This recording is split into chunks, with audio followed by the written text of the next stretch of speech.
স্থিতি প্রলয়নে তুমি কোন তথাপিত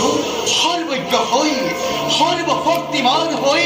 আর সর্বতে বিরাজমান হই ও নারদে কব লাগে আজি তার উপায়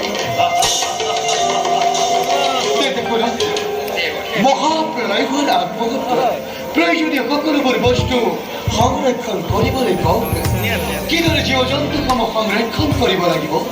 আৰু সেইবিলাক যাতে ধ্বংসচ্যুত নহয়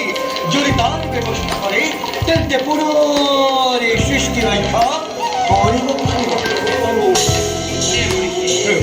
আমি তাকেই ভাবিছোঁ এবে এই কাৰ্যত তোমাৰ সহায়ৰ আমাৰ বহুত প্ৰয়োজন গতিকে জোৱাইলে এই বাৰ্তা তুমি নৰসমাজ আৰু দেৱ সমাজত কৰাগত্যা আপোনাৰ সকলো কাৰ্য সদায় সমাধান হৈ যাব এনেকৈ নাৰদ বাৰু যাই কিনা পুৰুষবাদ